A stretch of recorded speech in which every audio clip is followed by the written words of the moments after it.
to go. Awesome.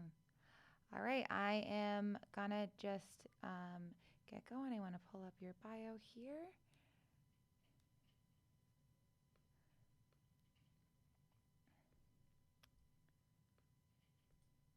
All right, you good to go? Awesome. Hey everyone, welcome back. It is your girl Brie Undeniably, and you're tuned into my new speaker series, Deep Conversations with Dope Individuals, where we're discussing development, decision making, and dedicating yourself to purpose. So today, as always, I am here with a super dope individual. Her name is Dr. Angela Mulrooney. And Dr. Mulrooney is a global speaker, best-selling author, and personal brand archetyping expert. After losing her ability to drill as a dentist due to a career ending injury, she crashed and burned as her career went up in smoke. Forced to reinvent herself, she had to get out of her shy way to create an online social media presence, which saw her build successful brands in dance, dentistry, and marketing. The knowledge gained from that journey allowed the creation of Unleashing Influence, the personal branding company for entrepreneurs. Angela works with entrepreneurs around the world to help them unleash their authentic personal brands through social media, podcasts, and public speaking so they gain the success they deserve for the expertise and passion they bring to their clients' world. Welcome, Angela. Thanks for having me, Brie. It's a pleasure to be here.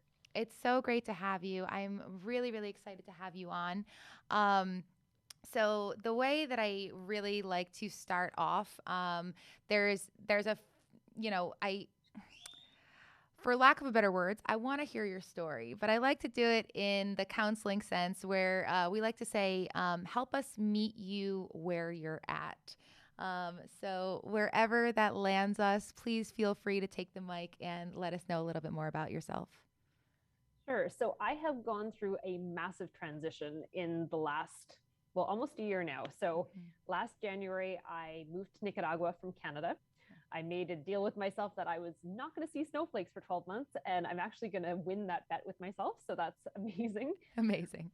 But once I arrived here, I realized I hated what I had created. So I had this dance company, I had this business coaching company, and I had my social media company. And I was stretched in so many different directions.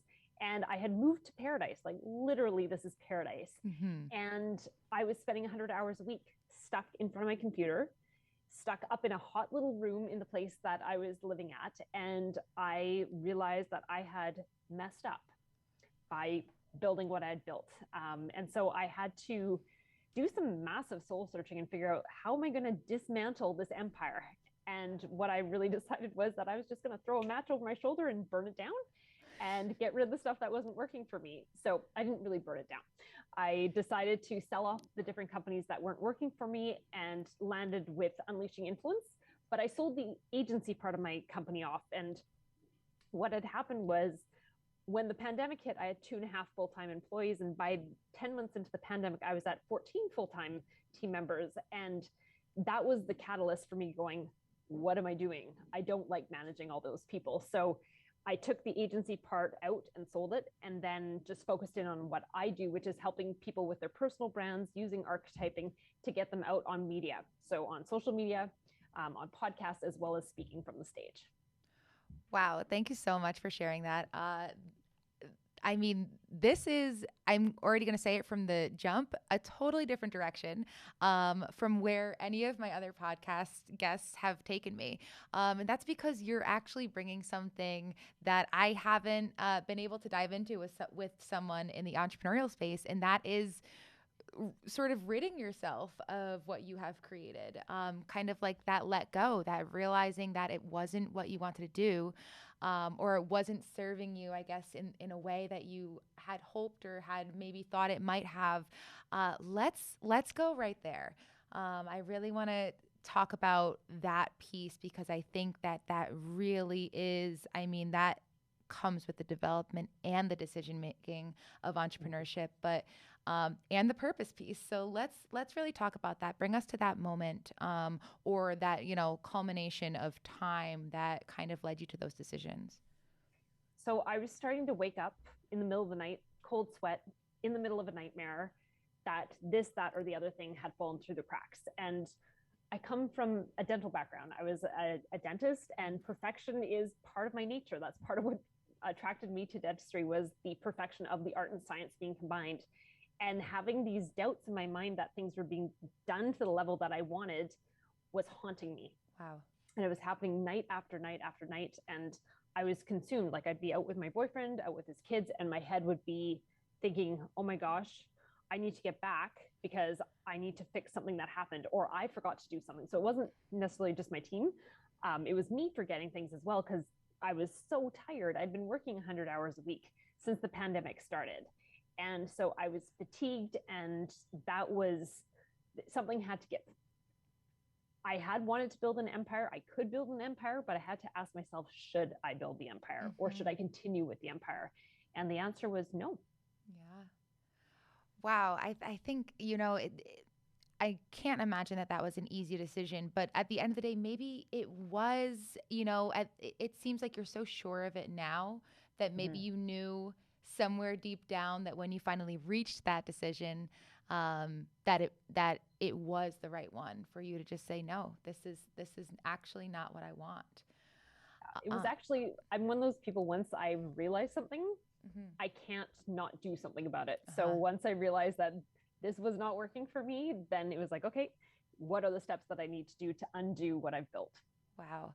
And so I can only imagine that you gained so much experience from that specifically. What would you say, like, in that scenario, maybe like the biggest takeaway for you from that? Like, how can you kind of not wrap it up neatly, because this is life and it's not that neat, but what is a takeaway from that for you that maybe that you've worked with moving forward? The biggest thing was really just not feeling ashamed that I had done what I had done, because everyone was so proud of me, and they're like, you're a rock star, and they'd said all these really great things, and on the inside I'm like, I hate this. And so I felt like a fraud for a while, right? Yeah. But once I was like, you know what, I needed to go through this to arrive to where I needed to be, and there's no shame in that. That was the biggest lesson that I learned, was just being okay with the process. I think you're hitting on something that's so important, because even though this was not just one, but several business ventures that kind of all came to a head, you're really hitting on the personal piece. And I think that's so important. It did come down to you. And I feel like the counselor in me is jumping out right now, and hearing like those pieces of like shame, or, maybe feeling like insecure that others are going to see you in a way that, that doesn't feel right. You don't want, people who are so proud. What are they going to think if I let this go? And I think it's so important that you really tuned into that too. That's something that I know clearly on both ends of the spectrum of starting something and ending something, that people can really feel.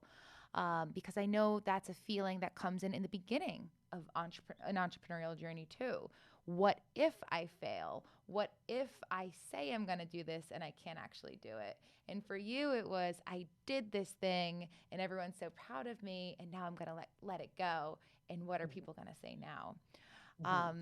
I think I really appreciate you sharing that piece, because there's so much tangled in there. What would you say is a takeaway sort of in the opposite? Like what felt, I guess, relieving for you? What was sort of like the take a breath moment for you after all of that? Was when I actually talked about it publicly, because I have a large social media following, and I felt this responsibility to them to keep pushing forward, to be honest. And so I had a coach who was like, oh, we should probably explain this whole thing out. And I'm like, do I really need to explain it out? Or can I just like stick my flag in the mountain and be like, this is where I am right now? And it's okay, right? Yeah. And so I chose not to do the explainer video. I chose instead to actually do a speech, which was called What If You Burned It to the Ground? And that was my announcement to the world that I had gotten rid of all these things. This is what I was left with, and this is where I was going. And I felt very comfortable with that, because it fit with my brand. It fit with how I interact with the world. It wasn't contrived, which I felt like the explainer video would be contrived for me.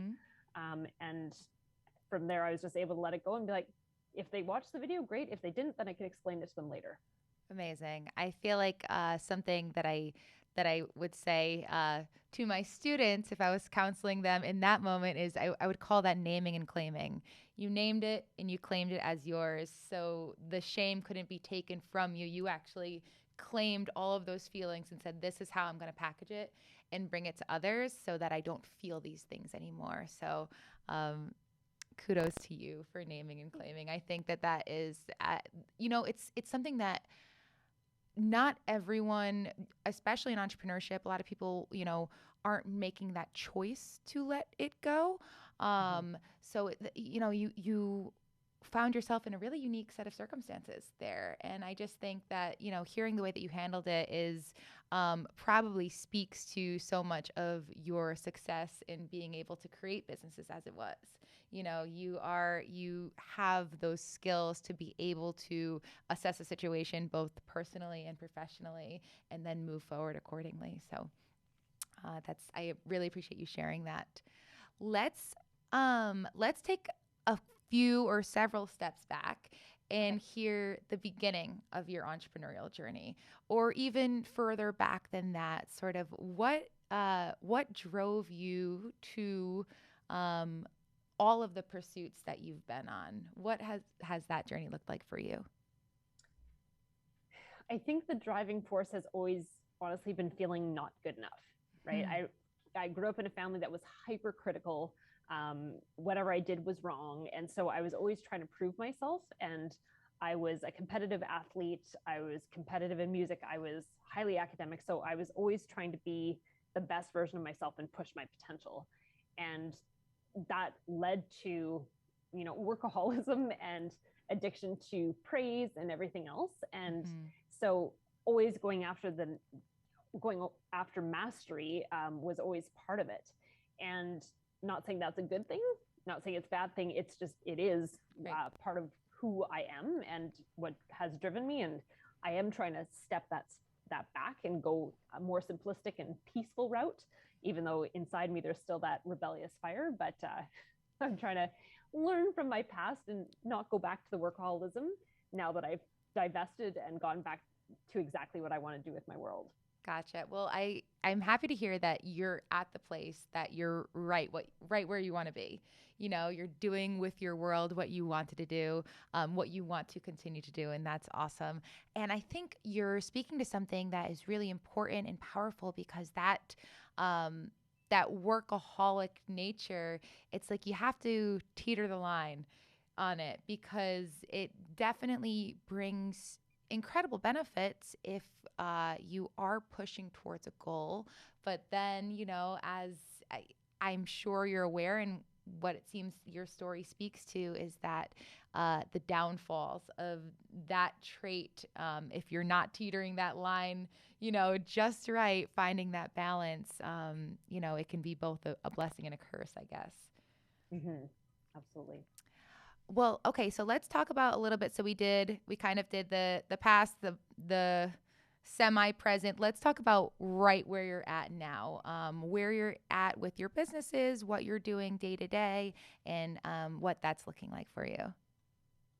So the cool thing is right now I'm doing exactly what I want to be doing. So I've taken the best of all those businesses and I work with people to help them to be interesting on camera, to be charismatic, to be physically engaging. And so I've been able to take the dance part of it. My company was based on teaching adults. So being able to teach people physicality, like obviously they don't have to dance while they're on camera, that would be weird, but getting them comfortable in themselves to actually be able to not just sit here and be kind of boring. And, so they're like, the people that I work with are so incredibly intelligent. And sometimes they get stuck up here in that high level information nomenclature that they've spent so much time studying, and they can't get down to their audience's level. So now I get to help them to frame their knowledge and their genius in a way that is very accessible, help them to be interesting on camera, on podcasts, on stage. And I'm living day to day, getting to interact with these brilliant, brilliant people who inspire me to work on my craft and be more masterful in it while I help them to do the same. Wow.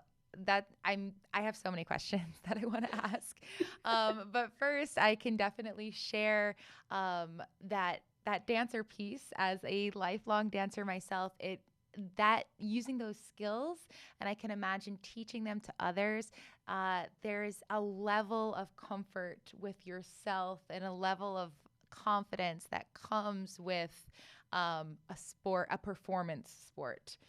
So I can only imagine how you're using those types of skills to bring to others as a form of, presence in the moment, being on camera or being on stage and packaging a brand. So just a connection there.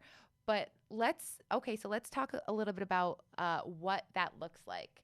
So how you might, let's say you have someone who is, because I think this could be so helpful for anyone who's on this journey. There's going to be an element of this, public facing space. No matter what journey you're in growing a business or entrepreneurship or building a brand, there is this very public, and now with social media, I would say hyper public persona that I guess needs to be there, or I don't know, you're the expert, maybe it doesn't need to be, but tell me a little bit more about what that looks like for your clients. What I found is since the pandemic hit, people are on Zoom, they're having to present, and you'll have people who are sitting there like this and they seem like they're bored with themselves. So everyone else is bored with them as well. So learning to be good on video isn't just for social media, it's for everything. And when you are good on camera, you can be good when you're people facing as well.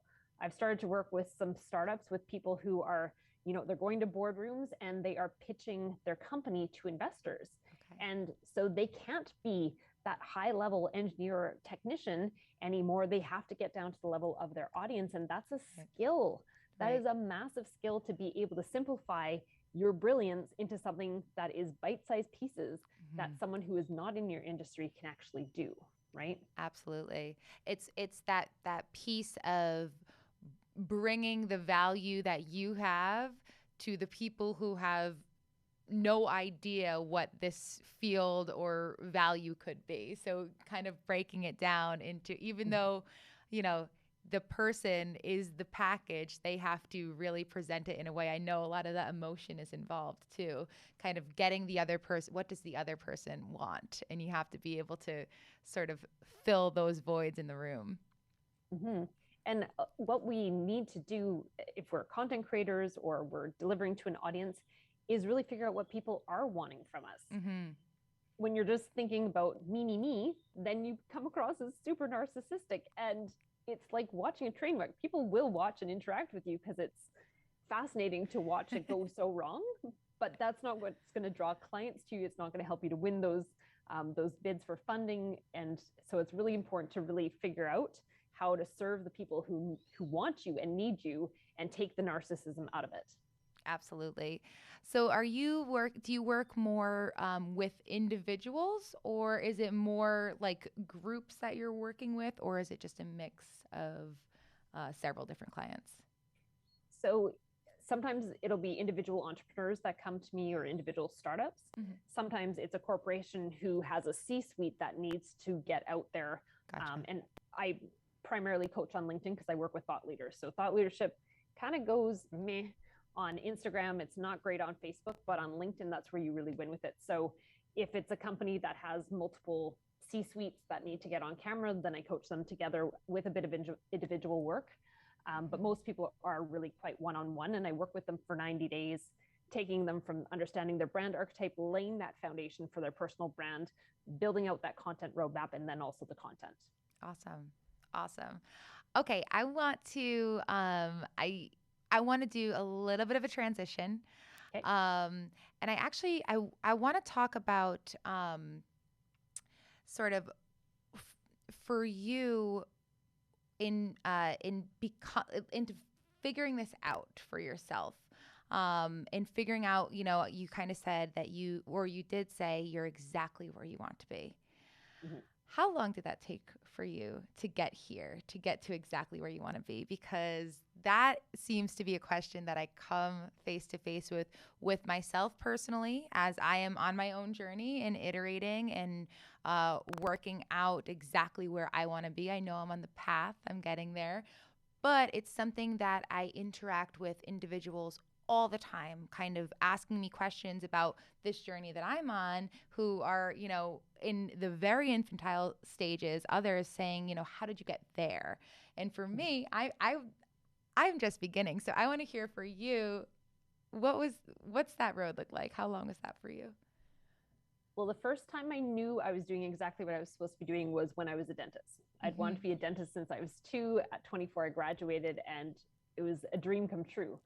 Then I got injured at 32, an injury that ended my dexterity. And so that sent me on a completely unknown path. And it was really interesting because my whole identity was completely wrapped up in the fact that I was a dentist. Wow. I didn't realize it until I lost it. So that was, you go spiraling out of control when you don't know who you are, right? And then so that was in 2013. And then it took until really this past summer of 2021 to find that place. And so I was doing a ton of experimenting because I'm like, well, I have these skills as a dancer, and I danced professionally as long as I was a dentist. So it wasn't like I ran away and joined the circus by setting up my dance company, right? Which a lot of people thought I had, and they thought I had lost my mind. But I decided to build around that talent, and then built it around the experience that I had had as a dentist. And so that was where the coaching company came in. And then building that coaching company's presence on LinkedIn brought in the social media company. So I was doing a ton of experimenting, trying to figure out who I was, because since I was 2, I was supposed to be a dentist, and now I wasn't a dentist. And it's interesting when people ask me what I do, it's only recently that I've been able to start with, I help people with their personal brands on social media, on LinkedIn. Because before it was like, I used to be a dentist. So that was my qualifier that I'm good in the world. And then it was kind of an excuse for what I was doing. And I finally wrapped my head around that and was like, no, that's my identity from 8 years ago. I am new. I have a new identity, and I'm actually really darn proud of it. And so I need to stop apologizing for where I've come to. There's so much here. I thank you so much. So one, it seems like that dentistry piece for you was that validator, that Totally. It was completely validating who, like you said, I am good in the world, or I check the box that I have done something important in the world, or I'm contributing. So that is something that I know there's so much almost like squirming around, because that's something that I know people that I've spoke with personally and clients that I'm coaching as well kind of have that squirm, like, well, I'm doing this and I'm really good at it. But, the reflection of that is like, just because you're good at it, does that mean you should be doing it? There's other things. And I know that wasn't exactly your circumstance. I know for you, you kind of came head on with a circumstance, face first into like, okay, this is a total game changer for me. But I think it's so interesting for us to really look at how are we personally validating and also validating ourselves in the world, because that is, man, that can get sticky. And I think it's so incredible that you're saying you kind of own that power now. You own that, I help people do, like you help with their people building their brand, or you say, how you say your pitch. And I think, there's power in that and holding who you are now. So what's really interesting, and I want to talk about a little bit, is it seems like you really brought in almost into that identity piece is feelings of passion or meaning or purpose. It seems like because, as you said, you were starting to, try out different things. You tried out something with dance because you were a professional dancer and you know that that's something that you love to do. So let's talk about how that sort of weaves into this, into the process, into where you're at now. The passion piece, the sense of meaning, the sense of purpose. Is that woven into what you're doing now? Absolutely. And the passion piece, like it can be difficult for people who have multiple passions, because it's like, how do I pick a lane? And people are always like, pick a lane, niche. And I was like, I don't need to do that. I can do it all. Yeah. Right. And so passion has been good, but it's also been a detriment because it pulled me in so many different directions, because there's so much I could do. And there was so much that people were asking me to do. And instead of putting up those boundaries and saying, well, yeah, I can do that. Yeah, you'd like me to do that, but I don't really want to. that was one of the biggest lessons I had to learn as well, was to say no. And I actually have in my office, I've got this board that says things I'm allowed to say yes to. So there's 3 things I'm allowed to say yes to, and that is it. If someone asks me to do something outside that, it is a no. Even if it means I'm leaving money on the table, I have to say yes to the things I'm passionate about and want to be doing, and keep building that road. And it's funny, since I've started saying no to those other things, suddenly my schedule is full with all the things that I would want to say yes to. That's so awesome. Can I ask, are those things, the 3 things that you say yes to, are they specific to you, or are they shareable? Like, would they work for a lot of people? Well, I think like the things are probably specific to me, but it's those 3 main skills that I want to be using in my day-to-day. Okay. Right. So one of them is like, if they want help with their personal brand on LinkedIn, I can say yes to that. If someone wants a course on personal branding, I can say yes to that. Right. If someone wants coaching on their personal brand, I can say yes to that. So everything has to do with personal branding. And those are the 3 facets that I work with people in. But if they're asking me to, talk about Facebook and Instagram, that's going to be a no, right? Right. So it's, because a lot of people think social media is social media. And it's like, well, no, I'm a master at LinkedIn and building your personal brand on LinkedIn. I'm not a master at those other things, and I'm not going to pretend to be. So I'll refer you to someone who can help you with that, but it's not going to be me. I like how you kind of put it into like 3 pillars. It's like, these are the 3 parts of your niche that you have an expertise in. And because of that, saying yes to those 3 things are not only going to serve you in the way that you need to be served, but serve the client in the way that they need to be served.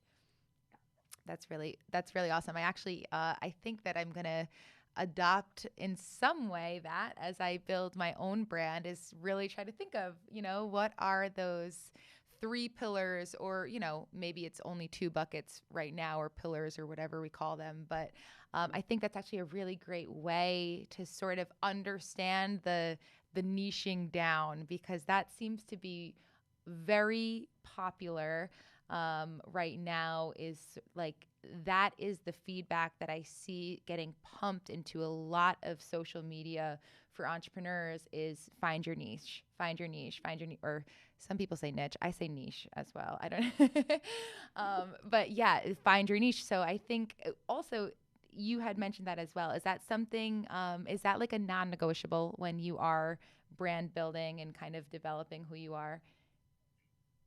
I think it's hard at the beginning to actually niche into who you are and what you want to do, because especially if you've made a pivot from your original career, or you're new into your career, our world is full of opportunity now. There's so many different lanes that you can be going in. Right. So to say, well, this is the lane I'm going to go into when you have no experience in it yet, I think that's a detriment. I think you have to be doing some of that experimenting. It was interesting. I was on a podcast with a 20-year-old this morning who was interviewing me, and he was like, so am I allowed to experiment right now, or do I need to pigeonhole? And I'm like, this is your time to explore. And when you're newly doing something, you may have thought you want to work with entrepreneurs, and you may start down that path and realize you hate working with entrepreneurs, right? And so then you have to pivot. So if you leave yourself a little bit wider open at the beginning, yes, have those non-negotiables that you already know about, but then leave things a little bit more open for the possibilities to come your way. And then once you've had that experience, then you can niche down. But I think trying to niche from the beginning when you have no idea if you're going to love it or hate it is just setting yourself up for failure.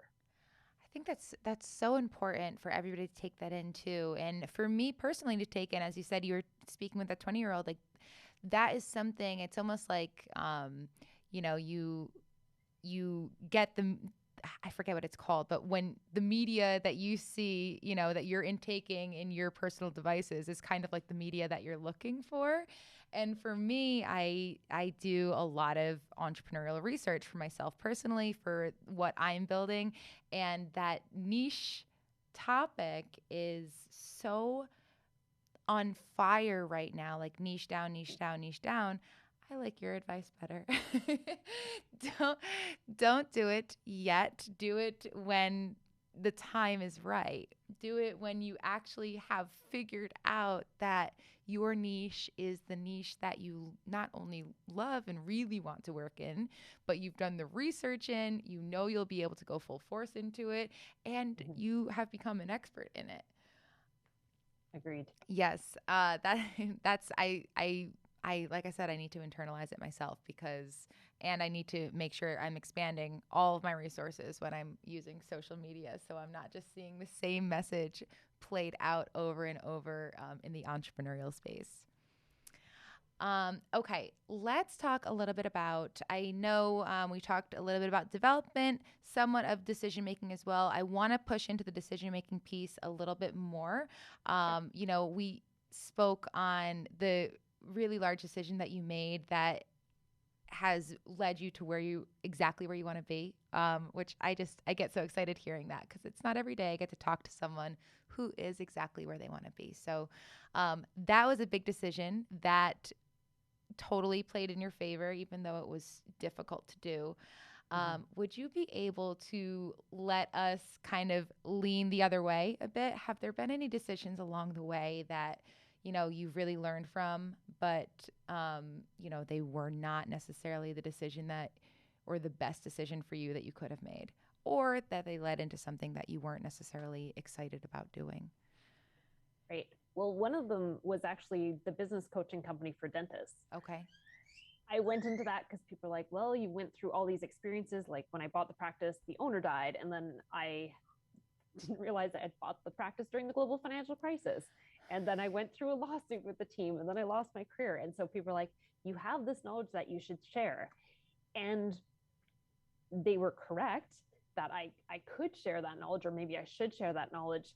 And I spent quite a few years working with dentists. And every time I talked to them or went into their practice, it was like the scab of that knife wound in my heart of not being able to do dentistry just got ripped open No. over and over again. And I'm like, it it took a lot of soul searching to be like, okay, I'm good at this. I'm making good money at this, but this is bad for my mental health to Right. have this wound and have like, there was a lot of trauma with losing my career and having it, everything just ended so suddenly that, yeah, it wasn't a healthy place for me to be. And so following everyone else's advice and choosing that path that made sense. But in my gut from the beginning, I think I knew I shouldn't be on that path, but I didn't listen to my gut instinct. I pushed it down and went, well, this is what everyone else is saying. I have no idea what I'm going to do with my life. So might as well do this. Let me do this. And that was really detrimental for you. That, I mean, that, like you said, this stabbing, like, oh my gosh, that is like to have to keep reliving sort of like this, or living in this world that you're no longer practicing in. Yeah. And, you know, I can imagine that people who are offering you that advice, it's like that wasn't even a consideration. It's just like, oh, well, she's really good at this.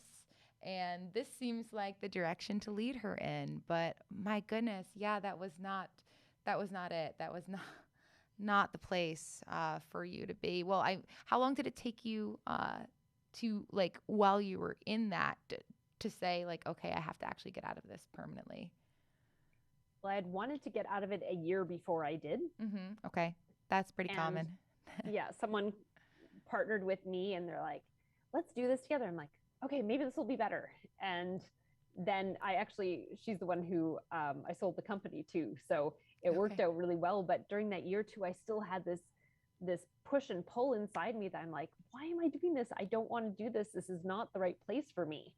Um, so, you know, sometimes you have to go through that so that you become smarter as you move forward. And definitely it's made me I'm far more tuned into my gut instinct. I've always been very in tune with it, but listening to that one and then realizing a year later, I'm like, all that time could have been put into something else. Right. Never again. Wow. And that, that gut instinct too, it's like sometimes we like to act like it doesn't know what it's talking about, but typically it holds a lot of the answers, even if we don't want to think so. Correct. All right. So we have about 10 or 15 minutes left. I have a couple things that I like to do. So I like to do a little bit of a rapid fire round. We'll do that in a few minutes, but and it's just this or that questions, so don't be nervous. Okay. But the question actually that I think is really important, as I said in the beginning, I like to talk about purpose, and I think that there's always some element of purpose wrapped up in the entrepreneurial journey, whether you're nailing it on the head or whether it's, peripheral, but still there in what you're doing. I think that there's an element that is, sort of you can't get away from in the entrepreneurial journey, is like this piece of purpose. And I'd like to know first what you consider purpose to be. So what does purpose, either like what is your definition of it, or what does it look like to you, or, however you want to describe it, I'd like to hear it in your words.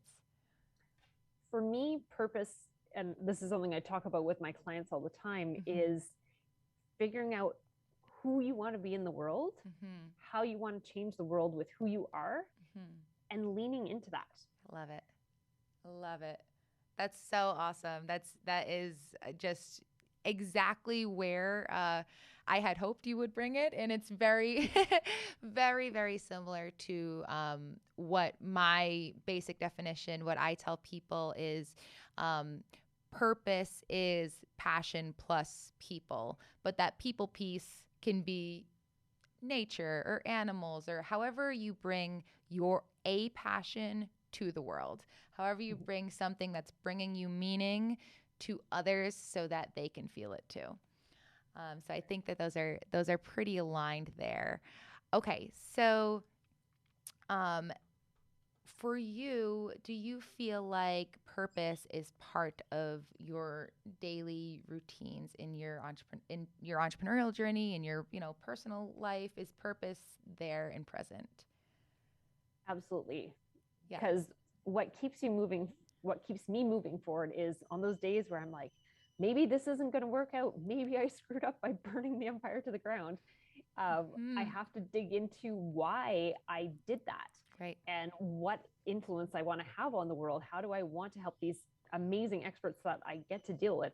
How am I going to help them to have greater impact on the world? And so when the going gets tough, when I start to doubt myself or someone says something, I'm like, ooh, maybe they're right. Maybe I shouldn't have done what I did. Then I have to go back to that and look at why I'm doing this, because that helps to ground me. It helps to reset my path and go, no. This is exactly what I should be doing. I just need a little bit more patience because I want it now. But that's not reality. Yeah. You mentioned two things that I think are super important there. One, the patience piece. My gosh, let's all just take a moment. Let's take a patient moment, because that is super, super, super important on this journey of life, personally and professionally. The patience it really is a virtue, but it's something that, we all want to get to this destination, not realizing that the destination is actually within the journey. So I think that patience piece is so important. And it's so important that I forget what the other point was. But that patience piece is super important. The other point was your why. You said you dig down and you find your why, and I think that that's a great way for us to sort of recenter ourselves, or ground ourselves, or wherever we feel like outside of ourselves, kind of to bring it back in. What is your why? Why are you doing this? What is the purpose that's driving me? How am I bringing this to the world? And so I think just that really quick and gentle assessment, that making sure that you stick to what's your why? Why are we doing that? So thank you for sharing those. You're welcome. Okay, so as we kind of taper off of time here, a couple things I want to do. I want to do our rapid fire round. I want you to leave us with final words, as well as let everyone know where they can find you. And I'm going to do a couple shout outs because I just think it's so important to shout out all the people that are supporting. If you have any shout outs, please feel free to do them as well. And then we will wrap it up. Okay. All right. So first, let's do some rapid fire. So I mentioned 3 things at the beginning, and I've mentioned them a couple times since: development, decision-making, and dedication to purpose. So the first one is on development. Currently, in this very moment, or in your daily life right now, are you dedicating more time to personal development or professional development? I would say actually more like 50-50. You are a true entrepreneur. That is everything that I've heard, because they're so intertwined. It's almost like a trick question, but that's great to hear that they have equal dedication for you. Okay, the next one, which I actually believe you answered not unknowingly a few minutes back, but the next one's on decision making. Do you make your decisions based on choice or guiding voice? Guiding voice can be intuition, spirituality, or anything of the sort. Choice is you just see the numbers and you know where to go. Intuition. That's what I thought. You spoke about the gut feeling, and I immediately thought of this question. I was like, I know she's going to go with that intuitive guiding voice piece. So awesome. And the last one, dedicating yourself to purpose. Is this a singular moment in time or a daily practice? Definitely daily practice. Daily practice. Awesome. All right. That's my rapid fire. I just love to hear how people, it's so funny. I get 50-50 as far as the answers to all of those throughout. I mean, I've heard because there's no right answer. There's no right answer in how what you're doing in your life right now, or how you're developing or making your decisions. But I just think it's so interesting to understand those processes, because it's something that we don't necessarily look into so much. So I appreciate you playing along. No problem. Okay, so we have, like I said, a couple minutes. So let's hear, I want to give you the floor for any final words that you have for anyone who's on this journey, and then we'll do our final thoughts at the end. So my biggest advice, that is usually the hardest advice, is when you're trying to develop your personal brand, is you're trying to figure out who you are as an entrepreneur, how you're going to put yourself out there on social media. Lean into who you are. Don't try to emulate someone else. Don't try to fake your path. Own exactly where you are, exactly how you think, exactly how you look, what your values are, because that is going to attract the right people to you. It's going to get you on that path to success so much faster than if you're trying to fake it until you make it.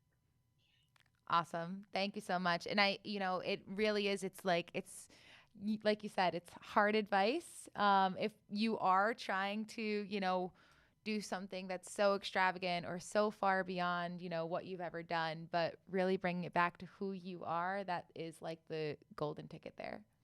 Absolutely. Okay. I want to do a couple shout outs now before we close. I always like to make sure giving support for those who are supporting me. First and foremost, I know that I've mentioned on the podcast before, there's a few places that podcasters and guests meet. For this one, Angela and I met on a source called Podmatch. Shout out to Podmatch. They have definitely been awesome in connecting guests and podcasters. And the next one is for Gotham Podcast Studio. Shout out to Gotham because they have provided the space here. They are doing the audio and the visual for me. So if you're watching this on YouTube, you'll see the space. If you're listening to it, you can hear the crisp sound quality. Shout out to Gotham. And also shout out to MC Kicks. They are the ones who often provide me with a lot of the merch that I'm wearing, though I'm wearing my own brand right now. If you're looking, you can see my I Am Possible beanie. MC Kicks at EMCEEKICKS often is always supporting me and often providing me with merchandise. As you'll see, I have my Everything Spicy phone case. All right, so we are at the very end here. Angela, I do want to make sure that everyone has the opportunity to know where they can find you. Please take the floor and let everyone know any social presence, websites, anything at all, so they know exactly how to find you. So if they want to check out my website, it's unleashinginfluence.com. Awesome. And you can take a brand archetyping quiz there, which will help you to understand how you interact with the world. You also have the opportunity to book a 30-minute discovery call with me through that website. And then if you're wanting ongoing tips and tricks, check out my LinkedIn profile. Awesome. And the LinkedIn profile, would that be Dr. Angela Mulrooney or no, just Angela Mulrooney? Angela Mulrooney. And I'll be sure to post all of these sources, your website, as well as your handles into my social profiles as well. For if you are listening or watching to this, you can check those out. You will see it right on my Instagram and all of my social profiles. All right, Angela, it has been such a pleasure. I really appreciate you taking the time, sharing your insight and expertise. I'm so thankful that you came here to share your journey as well. I think it's just so important and so powerful for others who are on a similar path to understand that that path is not singular, that there's many ways that you can take it and many ways you can go. And as you said, leaning into who you are is going to be the best driver to get you there. So thank you again. And thank you so much. Yes. And as I end all of my podcasts, until next time, let this be the moment.